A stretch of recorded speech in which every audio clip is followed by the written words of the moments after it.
My name is Dr. Mark Brannon, and I am the president of the Princeton Adult School, and I welcome all of you here, and thank you for coming out on Tuesday night.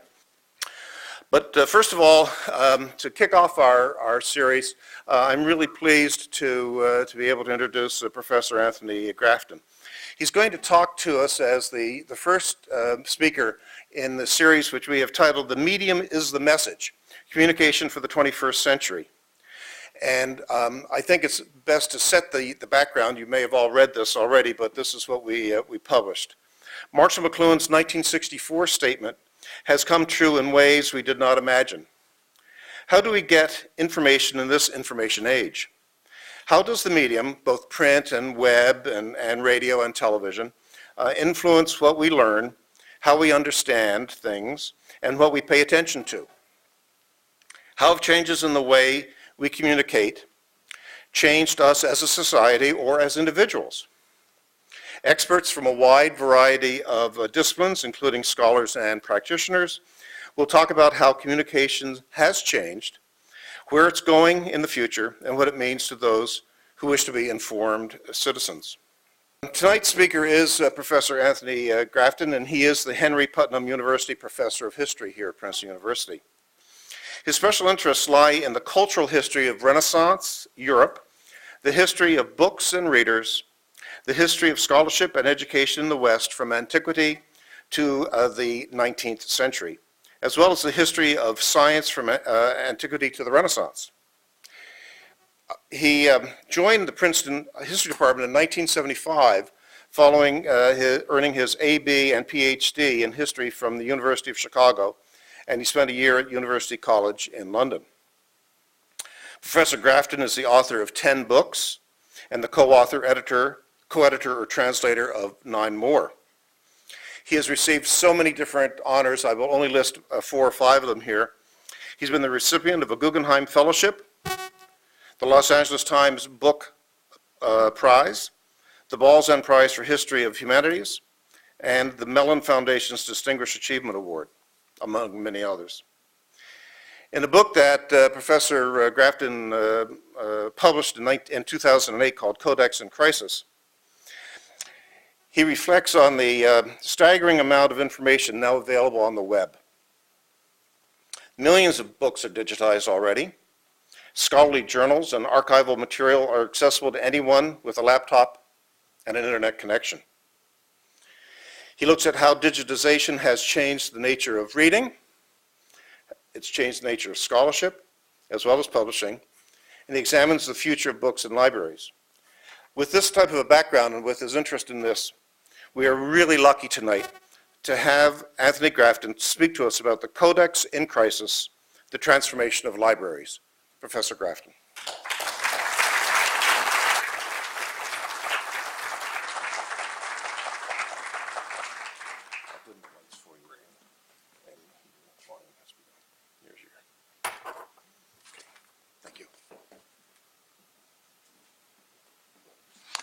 Well, thank you so much for that generous introduction, and thank you all so much for being here.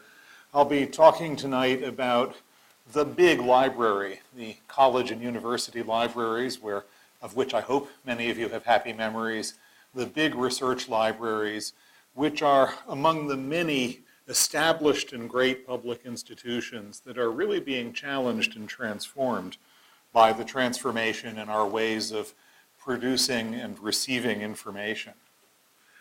Great libraries take up a lot of space in America. They are encased in magnificent stone carapaces. They are covered with statues. They're inscribed with the names of dead white male writers. They are temples of tradition and erudition, and they occupy the most prominent places in cities, as here with the New York Public Library, and on campuses, as here with Columbia's Butler Library. They've always been seen as kind of central places, polyglot treasures in our monoglot society. American libraries have always been incredibly aggressive. The great ones were created by the same captains of industry who created our corporations, our railroads, and the universities themselves, and by university presidents and librarians who were pretty much as buccaneering as the captains of industry. This is the old Harper Library at the University of Chicago, which John D. Rockefeller conjured out of the mud of the Midway after the Great Chicago Exposition ended in 1892. To be a great university, and Rockefeller and Harper, the first president, were determined that Chicago had to be a great university, they needed a great library. So Harper took ship to Berlin. He found an extraordinary bookshop there, Calvary's Bookshop, one of those German bookshops that were so big they issued their own scholarly journals. He bought the entire stock, 95,000 books. He put it on a ship, you can see the shipping notice over there on the left, and he sent it back to Chicago. And then he went home on a ship and held a banquet with the benefactors of the university, and as a minister as well as a scholar, got down on his knees and said, "Oh Lord, how are we going to pay for all those books?" He didn't have a penny when he put the books on the ship. The benefactors groaned and wrote checks, but there was a financial panic on, so they didn't give him as much money as he'd promised the Germans. The Germans sued, but when they counted the books in Chicago, it turned out there were fewer books than the Germans had promised. So everybody was unhappy, and the University of Chicago had a magnificent library, the core of one of the great scholarly libraries within a year of its foundation. Over and over again, America has proved capable of obtaining these extraordinary resources and giving them architectural forms that are as magnificent as the books, wonderful, huge reading rooms where the sun comes in softly on the panels and the walnut tables and the slumbering readers, magnificent, even more magnificent stacks like labyrinths out of the stories of Borges, where the fading colors of the books are the only decoration, except for the odd pair of students doing what we'd rather not know. It's a paradise if, like me, you're what librarians call a heavy user. And I determined, somewhat to my concern in the late 70s, that Princeton had already classed me among the heavy users on the faculty. A place where the smell of noble rot dominates everything, a place where you can work or snooze or talk to a student in wonderful, appropriate surroundings, surrounded by the erudition of the ages. It's an amazing achievement. Go to any campus of any size in the United States, and you'll find the most extraordinary things. Go to Buffalo, a university that looks like an airport, and you'll find the most extraordinary collection of James Joyce's manuscripts and proofs anywhere in the world. Go to Bloomington, Indiana, and you'll find incredible treasures of every kind in the Lilly Library, and in the main library, the best Tibetan collection in the United States.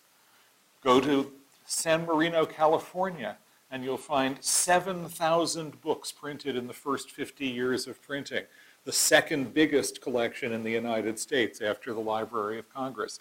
It's just extraordinary what we've managed to do, especially as a society which isn't known around the world for its passion for learning and tradition and foreign languages. But the palaces of erudition are trembling. The granite foundations are rocking. Loud noises are being heard from the outside. It's the noise of budget cutters, wondering whether these institutions should continue in their present form, whether books should be bought at all, whether libraries are necessary.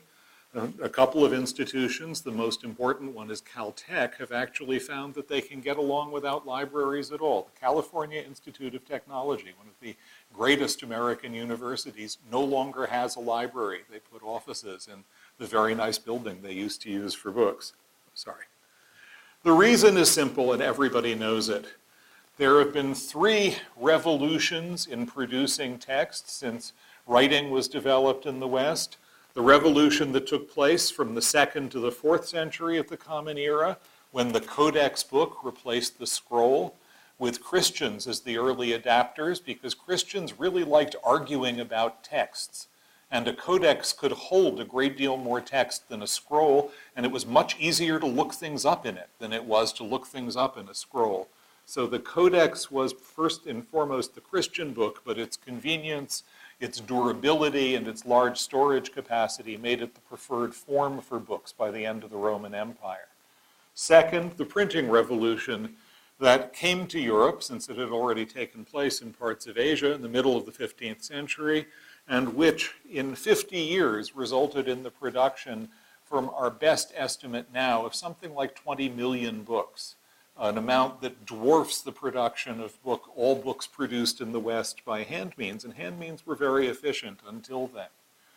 The third revolution is the one we're going through now, the digital revolution, which is making our books and our magazines and our newspapers and our journals dematerialize onto the web.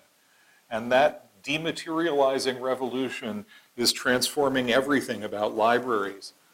When cities build libraries now, they build something different from those temples to the dead white males. They're temples to Klingons, temples to the computer. Enormous and light, because you no longer have so many books to protect from natural light, one of the great problems of library architecture.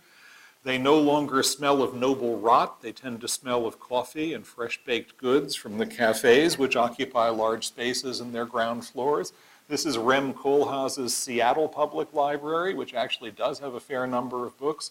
This is the Salt Lake City Library, which actually has almost no books, and they mostly are on the shelves like books at the Faltering Borders chain, with their sides pointing out to pretend that the collection is bigger than it is. In libraries like this, the center of the action isn't books at all, of course, but the banks of flat-screen computers, all of which are occupied even as the books are ignored. And that's a scene which you can see in many a public library as well on a smaller scale. The 2 kinds of library embody different economies and ideas of knowledge. The old library rests on the assumption that knowledge comes in between hardcovers, in books and journals, that those books and journals can be classified and organized in rational ways so that it's easy to find them and easy to find related ones near them, and that professionals, librarians and scholars, know the secrets of organizing knowledge. To use the library, you have to apprentice yourself to those experts and find your way through the labyrinth. The new libraries assume that knowledge is a vast mass of bits of information, accessible via search engines, that pretty much anyone can do as good a job as anyone else of finding the knowledge that's necessary, and that no expert sorting is really necessary between the user and the information databases that he or she is going to access. Now, obviously, these are exaggerations. In fact, most big libraries now are hybrids, computer screens and books together. And I'll come back to that in a little while. But there is no question where the energy is. Librarians look around, administrators look around, planners for the future of libraries, like the Harvard Committee, which made a big report last year, look around. And what they see is the extraordinary power of digitization. Take Google Books, the private project, which is at the moment and will probably remain the largest and most ambitious project for digitization. Google has modestly set out to find and digitize all the books in the world.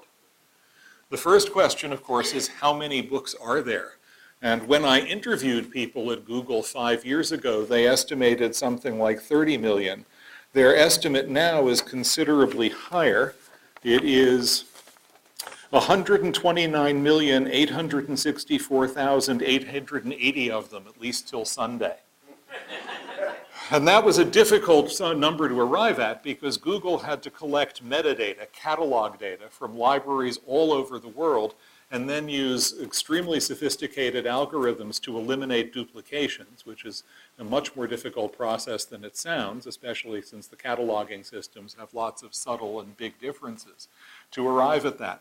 But basically, Google is planning to digitize 130 million books, and they seem to be doing about 10 million of them a year. So they are creating a library which is bigger than any library has ever been, which is expanding with a vertiginous rapidity that makes even Harper's Library look like a piker. Here's a table which I've compiled that just gives you an idea of how quickly Google has expanded between 2007 and the present. They've gone from having 1 to 3 million books accessible via the Google Books interface to having 12 million books accessible, which puts them just well ahead of Princeton and just below Yale. They're about to catch up with and pass the great European national libraries, the Bibliothèque Nationale de France, otherwise known as the Tomb of François Mitterrand, and the British Library in London. And then they will be speeding past Harvard towards the biggest national libraries in the world, which they will also overtake and pass. It is quite an extraordinary thought. I have a friend who grew up in South Dakota, where the only book in the library was the 11th edition of the Britannica. It was pretty good, and so he read the entire 11th edition of the Britannica, which made him quite a sage when he went off to college in St. Louis. He knew more about little German towns in his history courses than the professor did. But that was all there was. I last saw him at a scholarly conference, and he was imagining what he would have been able to learn just with a library computer and Google Books available to him without having $1 in his pocket or a credit card to order anything. All of this is freely available. It's an extraordinary thought. It's incredibly exciting. And Google is flanked by many other official digitization projects supported by national and international institutions, which are equally free to all users. For example, the amazing American Memory Archive of the Library of Congress, where an old Princetonian, Jim Billington, has been a real pioneer in digitization, making sources available. And by sources, he means books, photographs, recordings of jazz musicians, archival documents. In this case, the entire archive of the exile philosopher Hannah Arendt will be made accessible since there's so much interest in her work. You can see her passport over on your right. And on the other hand, there is that magnificent panorama of the mad night sky of the American mind, the online archive of the Patent Office, where you can learn about the gerbil jacket and many other completely insane inventions. I heartily recommend it. There's actually a website of completely and patently insane patents where you can find some of the best ones. In the university world, we depend on these free sites, and we and our students use them all the time. But we depend even more on sites for which we pay, on non-profit and for-profit digital collections and databases, which have transformed the very basis of our work. The seed corn of scholarship, the basic work we do, takes the form of scholarly articles. Articles that we write, which are published in journals to be read by other specialists, by graduate students, and by the occasional undergraduate prodigy.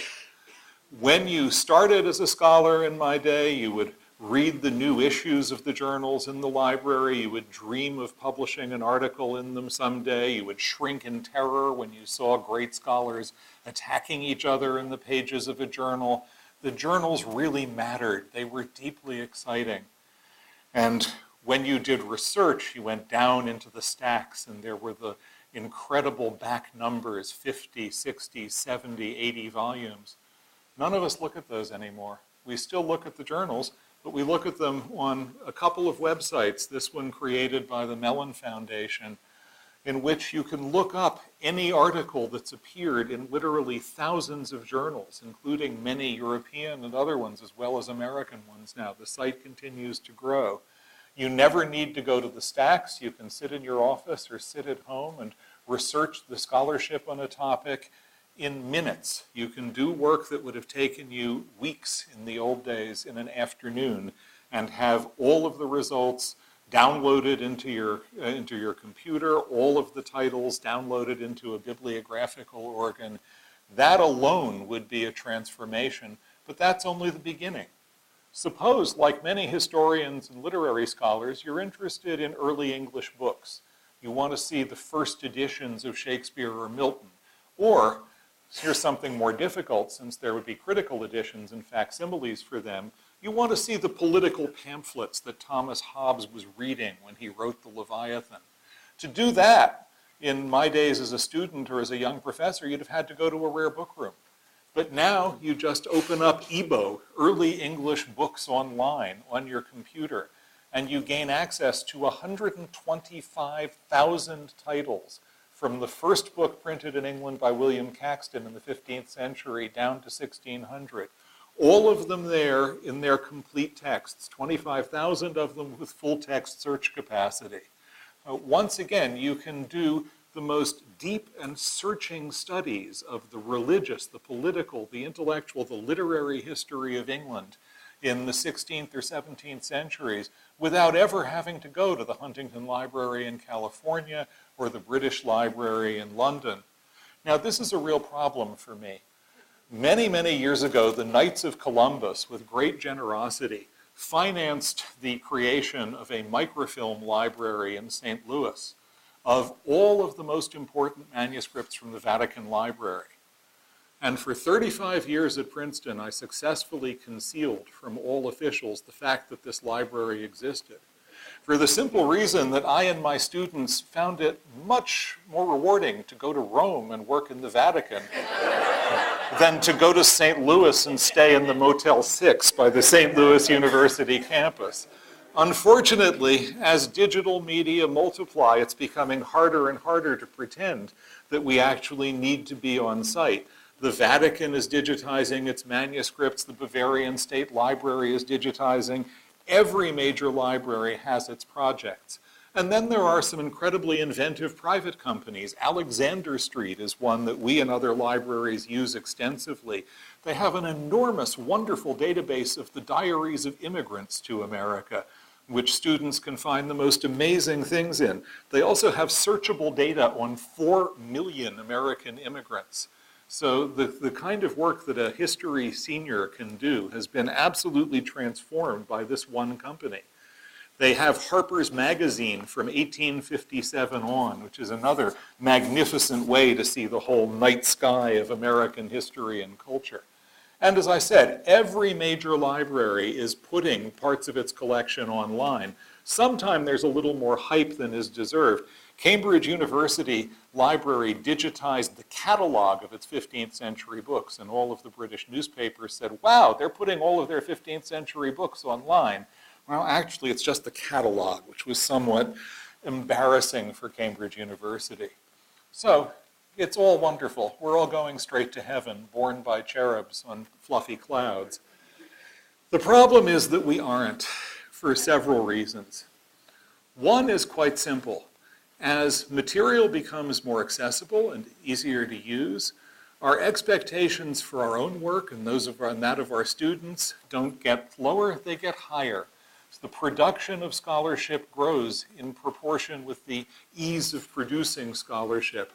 To become a tenured professor now, not just at a research university, but at a small liberal arts college or a small campus of a state system, not a flagship campus like Rutgers in New Brunswick, but any of the Rutgers campuses, you need to produce multiple articles and a book.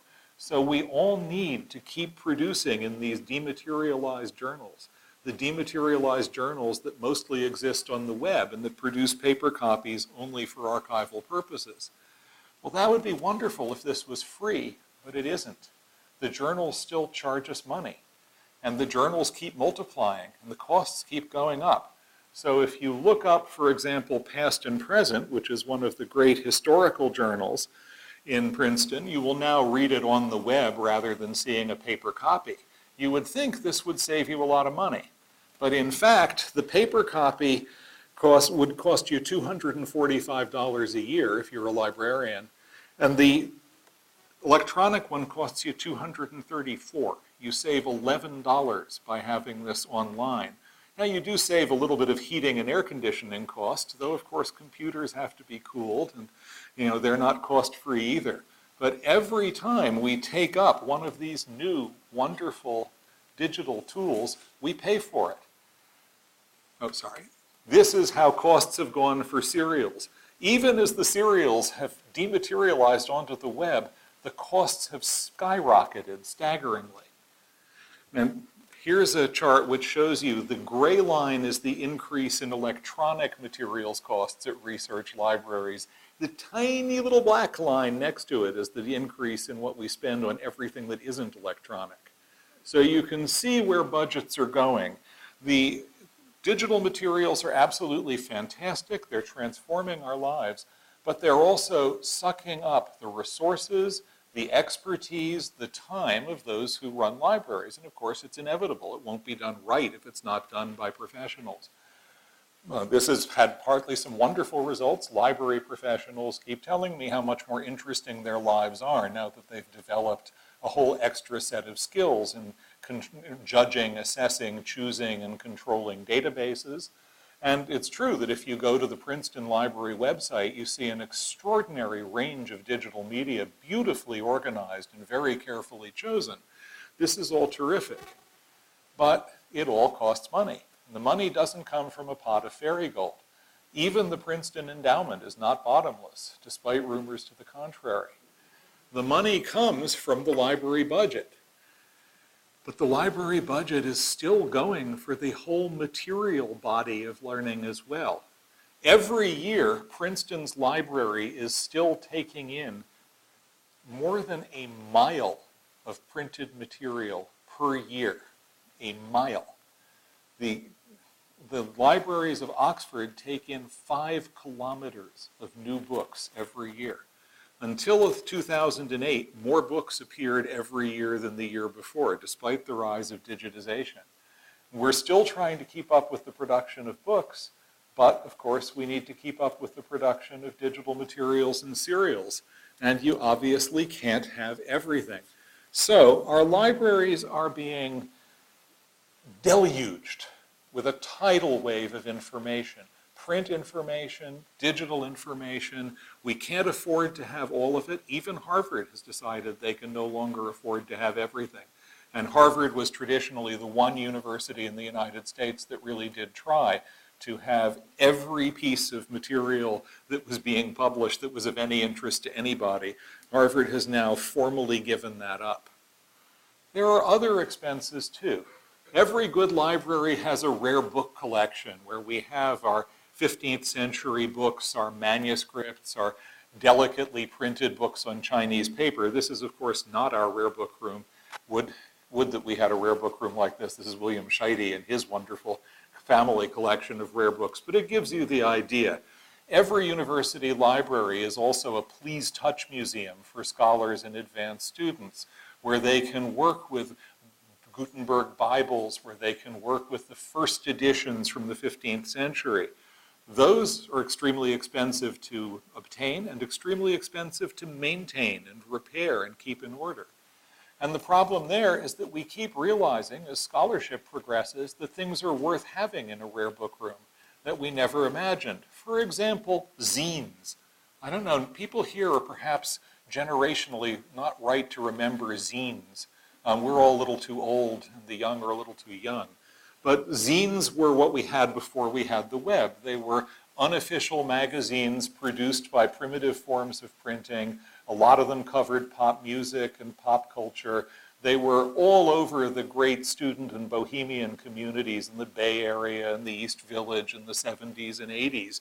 They're fragile, they're on bad paper, they're a unique resource, and now Syracuse University and many other university libraries have started systematically collecting them. Well, that's wonderful, but you need to catalog them, you need to maintain them, even though it's difficult to keep them in good shape. They deteriorate relatively quickly. Maybe you're going to want to digitize them, but if you do a digital collection, there are copyright questions. So every addition to our stock, our material stock of learning, is costing us money. And the digital revolution is not only expanding that stock in a vertiginous way, it's also expanding the costs in a vertiginous way. That's why the foundations of these great libraries are trembling. What about the life of scholars, the life of the library? Well, that's being transformed as well. And the transformation has really been very dramatic. In the 1960s and 1970s, scholars and scientists worked in the library. If you wanted to find something out in engineering, in history, in theoretical physics, in applied mathematics, you went to a library that looked like all the other libraries. You looked in bibliographies and card catalogs. They sent you to the books and journals. You took notes on your little cards and you put them in your shoebox and you took them home or to your office and you wrote what you were going to write. In the 1960s and 70s, we had the first transformative device, the Xerox machine. Instead of bringing in your little shoebox, you Xeroxed everything that was relevant, took it home and didn't read it. That at least was my experience, so I actually began to take my shoebox again because I found if I actually took notes, then I would have read the thing I was taking notes on. In the 1990s and the aughties, the communication systems of discipline after discipline have become heavily or purely digital. For most of the mathematical sciences now, a single system based at Cornell, the archive system, is the only system that anybody needs. If you're in physics, in astrophysics, in applied math, in many other disciplines, once you've written something, you make a PDF, you post it on archive, and then you might submit it to a journal, and it might eventually appear in a journal. It might even be printed in a few copies and appear in the journal on the web, but that's purely archival in the old sense. What happens with archive, and here I retell to you what David Spergel, our great astrophysicist, told me, is that every morning a bunch of new articles appear on archive, and David and his friends look at them, and over coffee they tell each other which ones they thought were interesting. And that's the communication system in astrophysics. It's entirely digital. Anything that is on paper, anything that is formally published in a journal is basically irrelevant to the actual progress of that science and many others.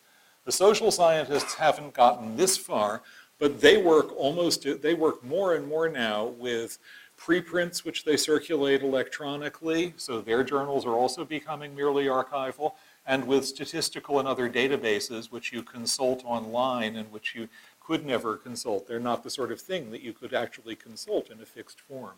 So more and more, the great central university library has become not an asset for the whole university, but a humanities library. And a number of them have actually been renamed humanities libraries in recognition of that. Now that's lovely for us humanists. We have it all to ourselves, blah ha ha. But it's a problem in terms of university politics. Humanists make up something like 8% of faculties. We teach a modest number of students. We bring in an extremely modest amount of external grant money, but boy, are we a cost center. So that's a simple fact of humanities scholarly life, which we all have to reckon with, and which makes the problem of rising costs even more serious. Secondly, even humanists don't use the library the way they used to. Once again, in the 60s, you went to the library. When I was a graduate student in the 70s and I'd go home to New York and work in the New York Public Library with the other nerdly graduate students, we would sit at our tables near the writer's room hoping for a Barbara Tuchman sighting.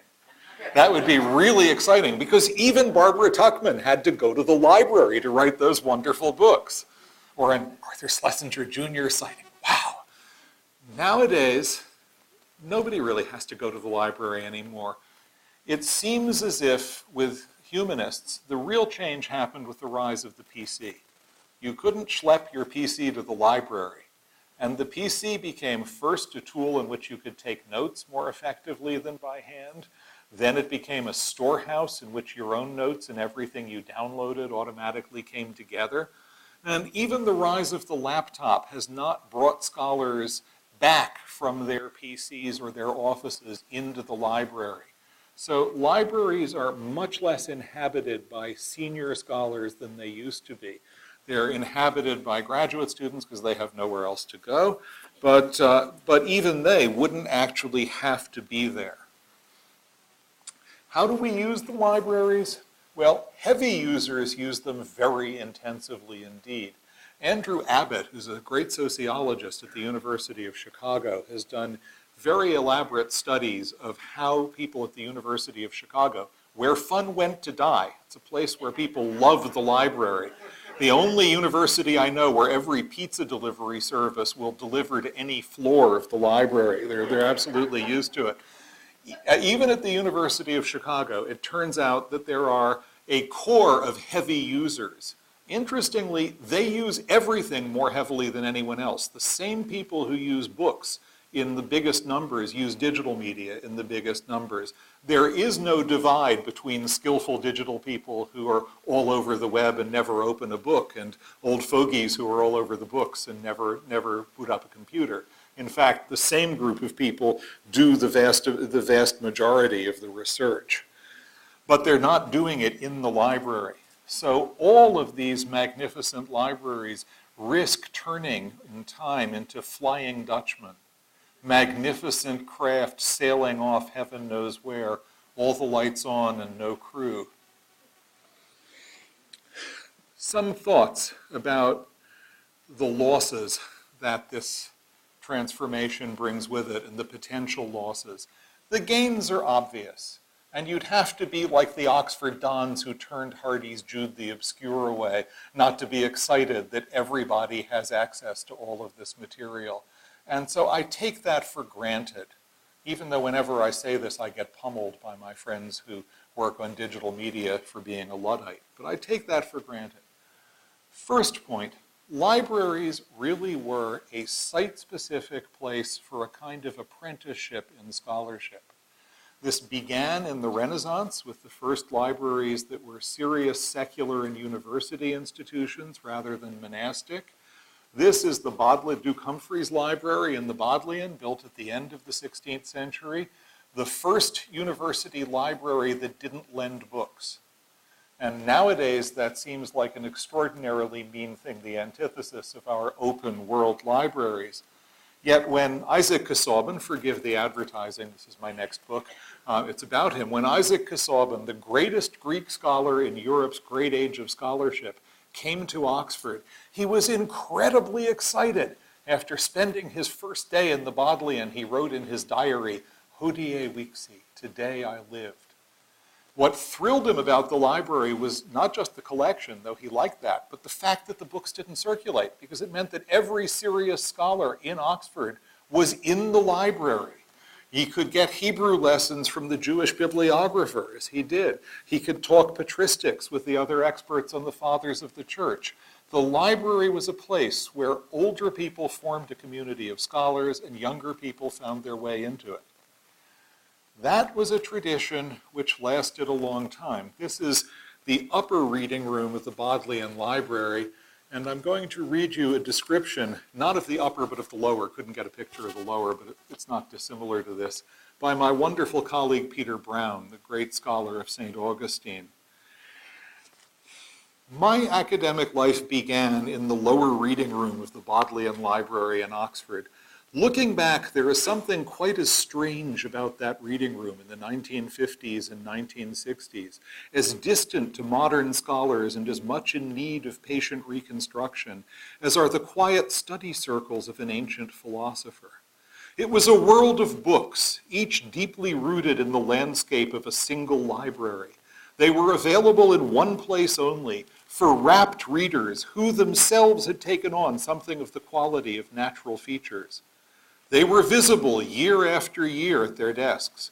Over the years, from 1953 to 1978, I passed from status to status. In these years, my mind changed often, but in the reading rooms of Bodley, nothing seemed to change.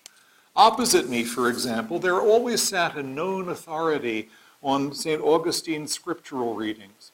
He was not a member of the university. He was a clergyman who came up regularly from his vicarage in the countryside of Oxfordshire. I observed that he wore bedroom slippers. Frequently, the slippers appeared to win out over the books, and he would fall asleep. A prim young man at the time, I wondered if I could really trust the views of so somnolent a person.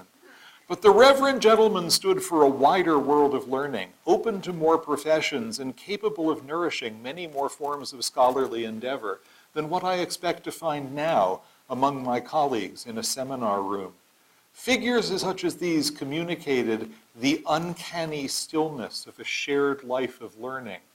The books which we read together at those desks were our true interlocutors. They were the eternal hills against which we had defined our intellectual endeavors. It's hard for me to see a computer screen in quite that light.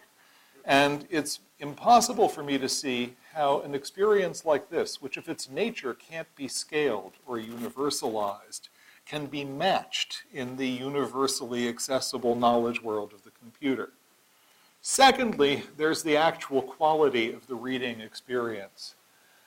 Google Books are really unpleasant. They are ugly.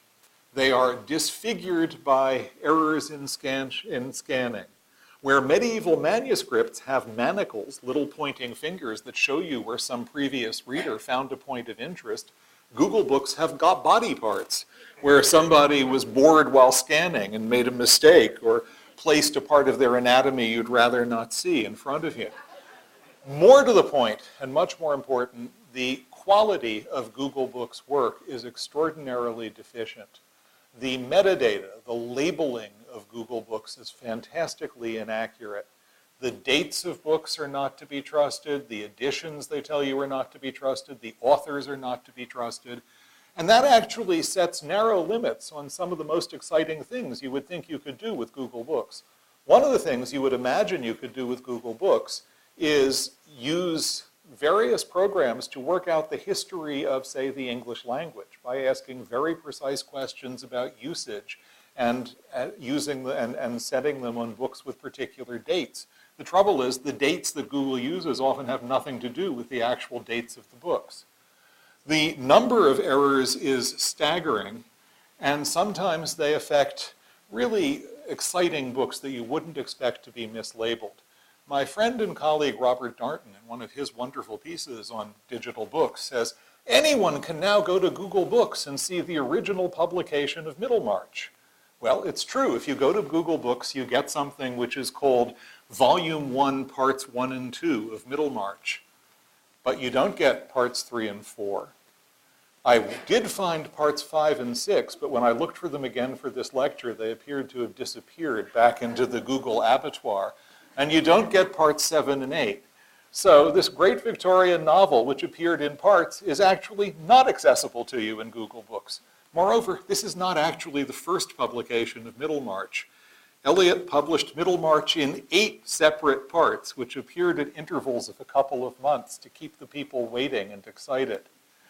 What we have on Google Books is a second printing in which the parts have been joined 1 and 2, 3 and 4, and that's not even complete.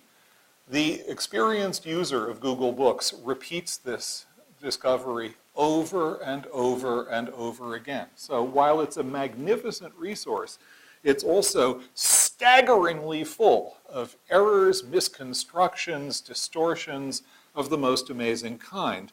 And the problem with computer errors is they come so quickly and multiply so quickly that they can't ever be corrected. Our library catalog, for example, was computerized, converted from cards to computer records, not by transcribing the cards. Rather, the company that converted them had people look at each card and find a match in an existing database and put that in the computer record. So very often, the record that we have, which tells you something specific about the copy that is supposedly in Princeton, is actually telling you something about the copy that is in Cornell or Berkeley, or has absolutely nothing to do with us. So one problem here, it's the problem that Jaron Lanier talks about more generally in his wonderful book, You Are Not a Gadget, is that the present modes of the web tend to lower the quality of the experience of our contact with people and data. You could think of Facebook as an allegory of this. Reading on Google is like being a friend on Facebook. It has all the intimacy and depth of that experience. And that seems to me to be a problem. It is wonderful that everyone in the world has access to millions of books. And I remember when Louise and I visited our daughter in the Peace Corps in the north of Benin, and we went to the big town 50 kilometers away from her village, Nadatangu, and to the internet cafe, and I tried to answer questions from my graduate students using ancient IBM computers which kept dying in the heat. The one saving grace was the early Google Books, which actually did give me some information. And it was wonderful sitting there in West Africa to be able to access that much information accurately and precisely, or inaccurately and imprecisely. And Google does have the wonderful quality that they make their interface and keep it very simple. So even a slow computer in Africa can download it, whereas fancier and more elaborate interfaces are harder to work with. All credit to them. Nonetheless, the experience of reading is changed, and not for the better. The experience of scholarship is also changed. The pressure of the digital media is all towards open access. Anybody who runs a journal or publishes a book nowadays is deluged with people demanding that you make it freely available to everybody. Post it as a PDF on your website. Why should people have to pay for scholarship that you've already been paid to produce? Well, this is the webpage of the journal that I helped to edit, the Journal of the History of Ideas. 4 of us, all senior scholars, edit this journal. We receive about 200 articles submitted every year, and 2 of us read every one of them. So each of us reads a lot of articles. We meet once a month and do triage. We reject a great number of them. We send a very small number out to learned referees, and we have to work out who are the learned referees that we can trust. We then get their reports, and very often 2 of them don't agree, so we have to find a third to resolve the disagreement. When we finally have decided to publish an article, we send advice and suggestions for revision to the author, and then we check the revised version to see that it's taken what we've sent into account. And finally, each of us copy edits. So every 4 times a year, I'm up at 5:30 in the morning, copy editing articles for the next issue of the Journal of the History of Ideas. I'm a pretty good editor at this point. I've been editing student work for 35 years, and I could charge a lot for my time if only anybody would pay me. I'll find a comma fault as quickly as any composition teacher, I'll tell you that, and I'll find a misrepresentation of a text even faster. So a tremendous amount of time goes into making the articles in this journal as good as they are. And it is all uncompensated time. The editors receive nothing for doing this except the joy of doing it. Our learned referees receive nothing, often for writing 3 or 4 pages in response to an article. The authors receive nothing, but we're producing a product that's as good as we can make it. Doing that isn't free, though, even though we're receiving no pay. We have to have a manager who sees to it that all of the texts are circulated, because if we don't have a manager, we're all very busy. We'll fall behind. We won't give people an answer in 6 weeks, which we try to do. It'll be 6 months or a year. So to keep this efficient, to do the page setting, to do many other tasks, we need a manager. We pay the manager with money from subscriptions. But of course, in the digital age, we're losing subscriptions. Once upon a time, Harvard alone had 5 subscriptions to the Journal of the History of Ideas for 5 different Harvard libraries. Now they have 1 electronic one.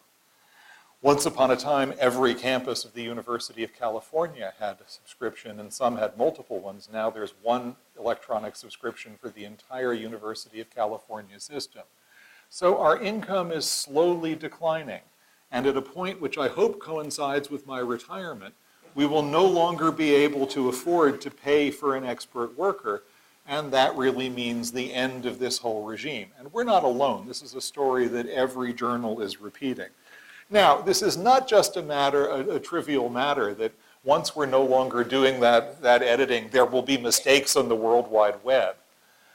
Journals like ours are meant to be something different from, something better than what's on the World Wide Web and freely available. They're meant to be slow food. They're meant to show the results of collaborative work. That's going to be a very hard act to continue carrying on if there's no revenue. And in a world of open access, or even more open access, the revenues will no longer support the kind of discrimination, the kind of care in editing that scholarly articles and books have benefited from. Finally, there's what we call in my period, the Renaissance, the 64-ducat question, the experience of reading itself. Reading in the Western tradition has been at the core of interiority itself, of the way we define ourselves, the way we find ourselves, the way we think about the hardest issues. Reading has been a passion of thinkers from Socrates, who in the Phaedra says, "Is that a book under your cloak?" Scroll, it would look like. Same jokes in Aristophanes. Down to the 20th century. And by reading, we mean a deep state in which breathing slows, eyes blink less frequently, in which you sink yourself into a book and let the book take you over and take you somewhere. And you can do that whether the book is Burke thinking about the revolution in France or Eliot telling you about country life and trips to Rome in Middlemarch. This has been a hallmark of intellectual and literary life in the West. Universities are by no means the only places where it happens, but they are the place where it's happened first for a great many people, particularly in the United States. You go to university, and deep reading, often in the library, is one of those great new experiences. Now, I completely agree with those who say that deep reading can be done on any good platform, that the better and better electronic readers which are becoming available will be perfectly fine, just as the old Codex book was, for doing this kind of reading. That seems to me to be absolutely right. I have a Kindle. I also have a bad back, and I also read very quickly. And the Kindle is a wonderful thing when you go on the road, because instead of schlepping 10 paperbacks, you have one Kindle, and it has 10 books in it that you want to read. It's absolutely fantastic. And you can sink yourself into a book that is made available to you electronically, just as well as you can sink yourself into a codex. People sank themselves into scrolls before there were codices. This is not a problem. The problem, it seems to me, is with the pressure that media apply. And here we get a little bit into the realm of McLuhan with his belief that mediums change messages. For if you look at what publishers are saying now about electronic publication, if you look at the sites where you can see projections about what electronic books will look like in 5 or 10 years, they aren't talking about platforms that will simply show you a book in an electronic form. They're talking, as this IDEO site does, about electronic media that enhance the reading experience. You liked Middlemarch. Middlemarch was great. What about an electronic Middlemarch that has parallel chapters so that you can choose whether Mr. Casaubon lives or dies? How about a Middlemarch where you can email Will Ladislaw and see what he thinks about Dorothea? A Middlemarch with illustrations of the characters, with sound, with little video sequences from the BBC dramatization. That's what the publishers think we're going to want. That's what our magazines are already giving us. Read the New Yorker or Vanity Fair on an electronic device now, and you're not reading the magazines which still, for all their changes, have wonderful, long-form, carefully edited articles and short stories. You're reading short pieces of text interspersed with audio and video. There's a huge pressure in the medium. And the pressure is away from slow food, slow reading, steeping yourself in a text, letting the author take you where she wants, towards something which is quicker and easier to move in and out of, and easier to imagine connecting with a world of texting and finding the people you're meeting for a drink and doing the other sorts of things that we all do. It's not at all clear how the old kind of reading and the old kind of writing will survive as this regime spreads. I met this weekend an interesting novelist who teaches at Yale, who believes that actually waiting was essential to the traditional novel, because you read it in a society where you waited all the time. You waited days for letters. You waited months to take a trip. And so waiting was part, and you waited months for the next piece of the novel to arrive. So waiting, patience, expectation were all part of the experience of long fiction from Eliot to Dostoevsky. We don't want to wait for anything now. I always pay for the Amazon quick shipping myself, and I'm sure I'm not the only one. Can fiction survive in its traditional form in a world that isn't willing to wait? Well, libraries can't save books and literature, but libraries are one of the places which will decide in the next generation or two how these transformations take place. Libraries will be among the places, and librarians among the professionals who work with publishers, work with teachers, work with students, and who try to preserve those parts of the old regime of reading and writing that can survive in a new world in which both writing and reading are much quicker, who preserve as much interiority and originality as can survive in a world in which the mashup, the new recycled version of old things taken off the web, has become a preeminent art form. So I look, as I think about this, to heroic figures.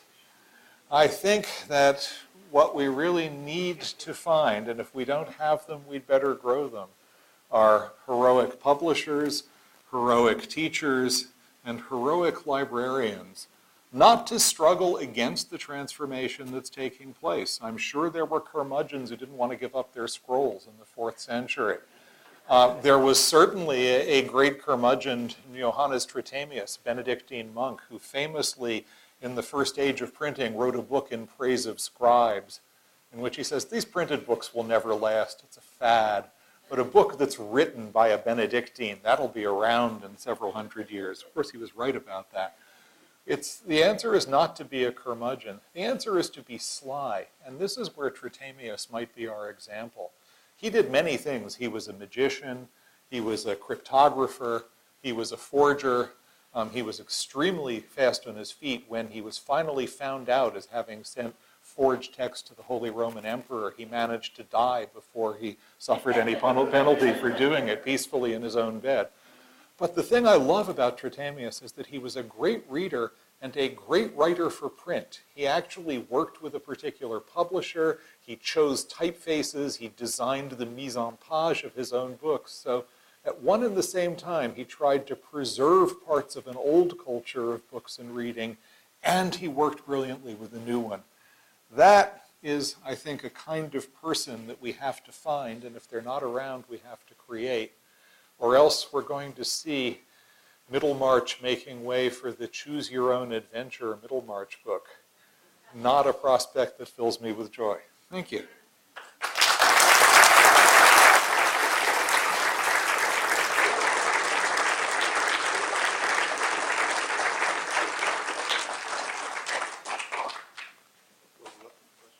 Yeah, be delighted to take a question or two, should there be any. Yeah? Have you tried the Apple iPad? I have. I've tried a friend's, and I think the next iteration I'm going to buy one. I tend to be very chicken about being an early adapter. But it seems to me that that's already closer to being the right platform. I don't think anybody's got it right yet, but the page turning in that is really beautiful. Phil. You remarked that the libraries used to be the places where scholars all met and get together. And it was not just, let's say, university scholars or professional scholars, all kinds of people. I guess the professionals can still meet in the seminar and so on and so on. So what's being lost here is the kind of democracy of scholarship. Well, one kind of democracy is making way for another. A smaller local democracy, which existed, for example, in the New York Public Library. A great world library that's open to anybody who cares to walk in. and where, if you work for any given period, you get to know the other people at your table, and there will be graduate students and precocious undergraduates and people filling in the racing form. That's a real democracy of scholarship. So now everybody can do all of that online in their pajamas or in their coffee shop in Brooklyn. But there's very little social element to that. And the social element that does exist is often soured by the ferocious tone that comes into social interaction on the web for no reason that I can particularly understand. I don't know if any of you occasionally waste a moment, as I sometimes do in comment threads on weblogs, but to do that is to get a kind of education in staggering incivility just over and over again. I mean, I don't know how people have the time to write the comments, but given that, I don't know why they savage each other in that way. So it seems to me we gain this extraordinary access, but you lose these localized apprenticeships which were available really all over the world in different forms. And it's easy to forget that in one's joy for the kid in South Dakota who can read at least parts 1 and 2 of Middlemarch on the web. Neil Postman, a number of years ago, wrote about that our job as educators is to arm every kid with a crack detector. How do we, who are so overwhelmed by the amount of information that's available to us now, look at the Google or other things and detect the crack and separate, what is true from what's false? Well, you can't. All you can do is try to give kids tools and a love of reading. My notions have gotten simpler as I taught longer. I used to have these ideas about teaching historical method in every course, and now I just try to give them really the best books I can imagine giving them and get them interested in reading them. You just have to stick to basics, stick to things you really care about, and hope that those who've actually taken in something good will look at the crap and say, actually that's crap. It is the culture has changed wildly. I would say that with almost 100% precision, every male student I know spends between 2 and 4 hours a day doing some form of gaming. And that's as true for English majors who are writing theses about Milton as it is for engineers. And they're very bright people, and these same people will also sit and read Faulkner for fun. But that's a huge part of their culture, and the fact that most of us don't know that culture at all is a huge problem about teaching them. One of the things I'm trying to do, I am for my sins the president of the American Historical Association next year. One of those things that sounds like a distinction. Actually, it means they give me a bullseye on my back, and every unemployed history graduate student gets to throw darts at me until the end of my term, which can't come soon enough. But one of the things I'm hoping to do is to get all of the main historic game companies to come to the AHA and give demos. Not for the graduate students, they already know that stuff, for the old farts, so we can just get some idea of what it is that they're doing. So I think we do need to educate ourselves more in the new culture. You can't preserve the old without having some idea of what's pressing out the gates. I want you to comment on Wikipedia and what you see as the effect of Wikipedia on scholarship and students. Wikipedia is a beautiful illustration of the way that the web is propitious for a kind of not very good experience that is incredibly widely available. And the only people I know who've been able to circumvent that are the mathematicians, who have basically staged a takeover. So as my understanding is that for mathematical definitions, Wikipedia is now the standard reference. But that, again, is a matter of an extraordinary amount of self-sacrificing, unpaid labor to maintain it. And how you would do it for the historical articles, which multiply and divide and multiply and divide, I can't even imagine. So my experience with Wikipedia is that it is often the material of 100 years ago, out of copyright and therefore plugged into Wikipedia. So it's exactly what you wouldn't get if you went to a reference room, if you went to the Princeton Library, the public library, or the university library and looked at their reference books. You'd get actually a much more up-to-date and accurate set of articles that are not available on the web. But of course, we're all human, so the first thing we do is go to Google, and the first thing we find on Google is Wikipedia. I think that that's simply, that is really kind of built into the web experience now. All you can do is try to get people to see that there are better sources, and I don't accept web sources in my students' work unless they are from the official databases that we actually pay for, that there's some reason to think will be around for a long time. And I do occasionally look and find that somebody's patching Wikipedia into their writing, and I don't treat that with tremendous pleasure. But it's there, and it's incredibly useful. When you're about to give a lecture, I teach a course for freshmen, Western Civ from Plato to NATO, I only get to 1600. Somebody else gets to NATO. 5 minutes before class, I cannot remember the date of the Battle of Gaugamela. I'll go to Wikipedia too. It's pathetic. And hope that that article is not incorrect. But basically, it does seem to me it mostly illustrates this phenomenon. There's a huge amount of material. It's incredibly available. You don't have to be anywhere to use it, but much of it is just not very good. And some of it is infected by the most bizarre changes. I happened to look up John Siegenthaler's article, and this very, very distinguished journalist who played an important part in the civil rights movement, who was beaten and almost killed during the Montgomery, in Montgomery, I think, during one of the bus riding campaigns in the early civil rights movement. The article about him, I looked him up I don't remember why, and the article said he was involved in both Kennedy assassinations. And some maniac had put that in, and out of curiosity, I checked a couple of weeks later and it was gone, but then a couple of weeks later it was back. So, that's the sort of thing which, depending on the hive mind of the web, doesn't really prevent in any very firm way.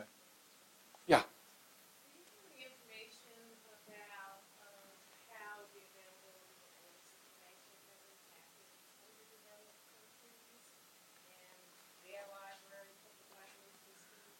That's a great question, and so far the answer is not very good. The problem is that Google, as an American company based in Northern California, started with English language libraries and has slowly moved to European language libraries, but has not yet had very much penetration into the Southern Hemisphere or into, say, India, where there are 20 million endangered book manuscripts on palm leaves, to say nothing of printed books endangered by the climate and non-air-conditioned libraries. So in fact, in Benin, my daughter found there was very little Beninese material, though there is quite a lot of Beninese printed material, that hadn't been digitized. Very little of it has reached Western libraries. And so in some way, Google is the core of what Google has reproduced is Western and English language material that is, from the richest countries in the world and for the richest countries in the world. At OCLC, one of the library research groups, you can actually look up, there's a world map which will show you how many books each country has in its public libraries and in its university libraries. And of course, we are vastly richer than anybody else, and then Western Europe, and you get to say West Africa, and it's much, much thinner, or to parts of Latin America. And basically, the thickness of digital materials now corresponds to the thickness of libraries. Over time, I think that will correct itself. And to be really fair to the Google people, and I've spoken at the New York Googleplex, and I know people who work in the industry, they're aware of this, and they say, look, we're an English language industry. We started with the most developed libraries that we could easily partner with, but lots of us come from other parts of the world. We're very well aware of this. Give us time. So I think they're aware of it. But right now, the impact has been less than one would like. And right now, there is still a fair number of scripts that aren't successfully digitized, though again, that's coming too. With all these volumes going online, I know that high school students and probably college students, maybe all students need to, when they hand in the paper, it has to go through a system that looks for plagiarism. But with the number of volumes that are going online constantly, when you started teaching, people weren't looking at early English literature or books. Does the system for rooting out plagiarism keep up with the number of volumes going online? The system for rooting out plagiarism is most effective in finding people reusing papers that have already been caught, or scholarly articles that are in the main databases. Those are the things that Turnitin.com, which is the main machine of this kind, can easily find.